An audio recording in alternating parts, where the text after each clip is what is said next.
Nobody greater, Jesus.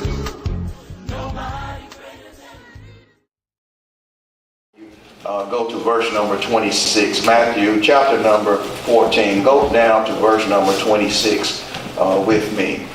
And you'll find these words that are recorded. When the disciples saw him walking on the sea, they were troubled. Come on now. Saying, it is a ghost. And they cried out for fear. You may take your seats in the presence of the Lord.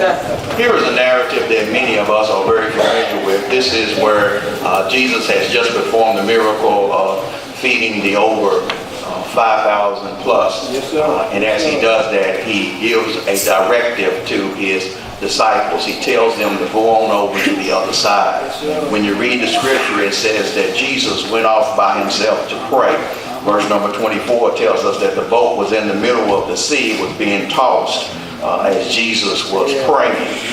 Then verse number 25 tells us that in the fourth watch of the night, Jesus comes walking to them on the sea. Imagine this, as Jesus is walking on the water, coming, and he's passing the disciples. You have to catch this, because Jesus is just going across the sea. He's not really engaged in what they're going through or what they're doing. He's just walking across the sea. He's walking across the sea, and as he does, they encounter him walking across the sea.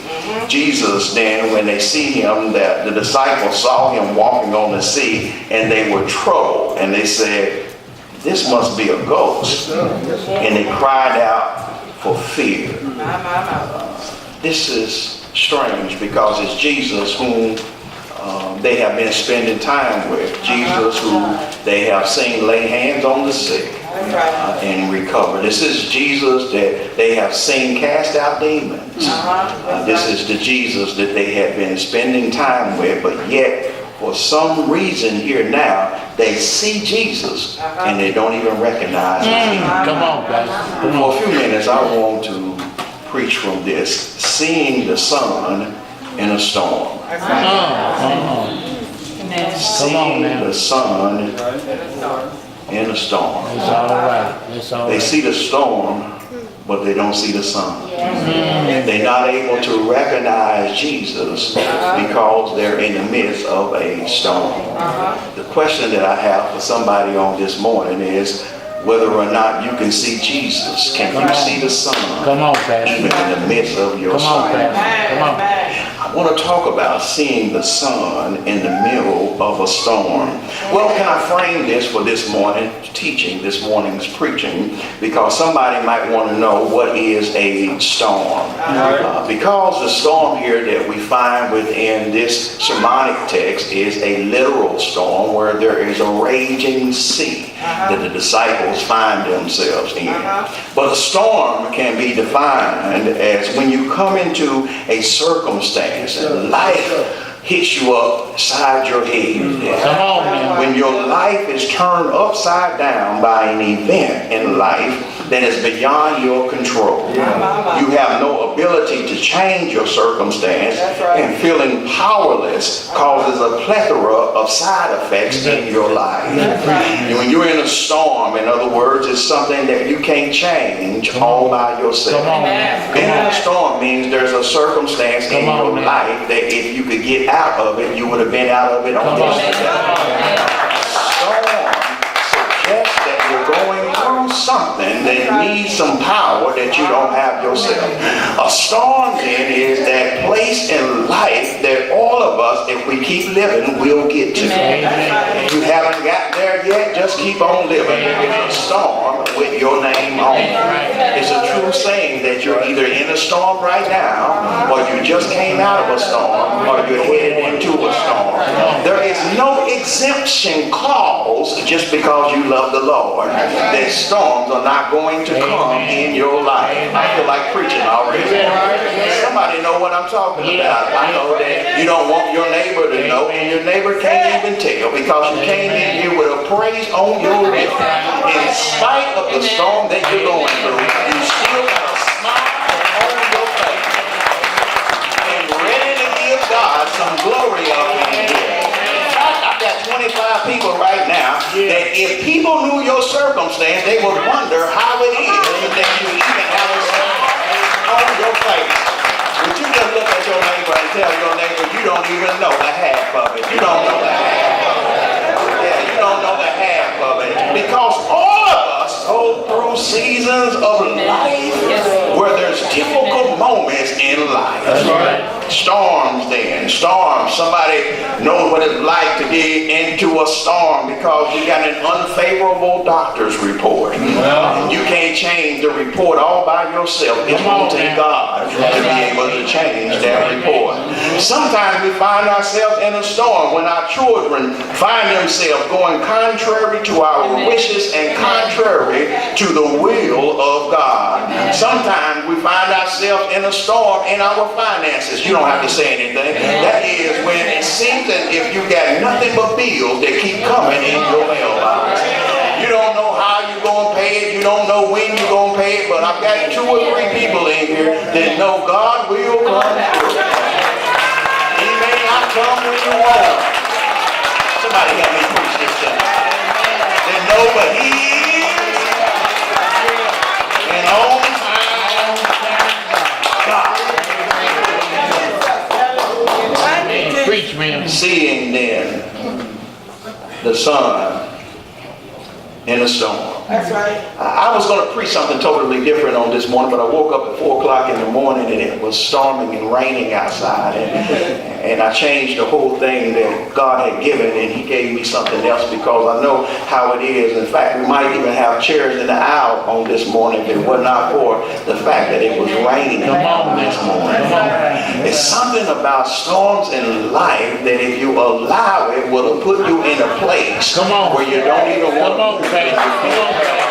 Come on. Something about storms in life, if you allow it, will get you off of what God has purposed and planned for your life. Storms, I can remember as a young boy growing up, and as we were growing up, it was always something that we found interesting to be outside. And to be outside and it be raining, and there be raining coming down, but yet it seems as if the sun was shining, but it was raining. Anybody know what I'm talking about? I've got a few people that are about my age in here. I don't know if they still say it now, but it would be raining and the sun would be shining. And I don't know who came up with it, but somebody would always say that the devil must be. I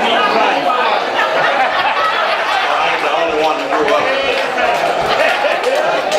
But because the sun was shining, people would say that the devil must be beating his wife. And I discovered that the sun will shine, and then when the sun shines, something about the sun shining still reminds us is that God is still beating up the devil. I wish I had somebody to know that. Every now and then, in the midst of a storm, all you got to do is just see a little bit of Jesus. You can see a little bit of Jesus, you know that everything is going to be all right. Something about understanding that a storm is temporary will get you to a place where the devil can't use a storm to stop you from what God has for you. Songwriters know all about it. The songwriter said the Lord will make a way somehow, like a ship that's tossed and driven, battered by the angry sea. When the storms of life are raging and their fury falls on me, I wonder what I have done that makes this race so hard to run. Then I say to my soul, take courage. The Lord will make a way somehow. Somebody shout, the storm is passing over. The songwriter said, and the storm is passing over. He says, take courage, my soul, and let us journey on. Though the night is dark, and I'm still far from home, praise be to God that the morning light appears. The storm is passing over. The storm is passing over. The storm is passing over. And that's when you say hallelujah. In other words, he says that I can see a little bit of the sun, I see a little bit of the light, the songwriter says, and because I see a little bit of light, I've got the indication that the sun is shining and the storm is about to pass over. The storm then is passing over. Well, preacher, what do I do? How do I handle a storm raging in my life? I'm trying to find out who it is that I'm preaching to on this morning that can be honest on this morning. Come on, Pastor. Say, preacher, I don't really care about what my neighbors might think about me, but I'm going to be honest on this morning. I've got something that I'm dealing with. I've got something that I'm going through. Come on. I've got some issues that I need God to handle in my life. I've got something going on in my family. I've got something going on in my finances. I've got something going on in my mind. I've got something going on at the job. I've got something going on in my household. I've got something going on in my spirit. I've got something that's going on, and I need God to move on my behalf. Disciples then find themselves now in a season of life where there is a storm that is raging in their life. It's raging in their life, and when we get to the text, Jesus has told them to cross on over to the other side. Jesus gave them a word and said, I'm going to meet you guys on the other side. But the problem is that they encounter a storm before they get to the other side. But Jesus has already spoken a word over their life and said, I'm going to meet you on the other side. And when God speaks a word over your life, it does not matter what storm you encounter. God is still going to do just what He said He was going to do. I'm going to preach right now to 25 millionaires in here. Just because your finances might not be right now, if God spoke it, then I might have the wrong. I'm going to preach for myself right there. You might be caught in the midst of a storm, but if God said it, then that ought to settle it. Wish I had somebody in here right now that was caught in the midst of a storm, that your body is going through something right now. I come to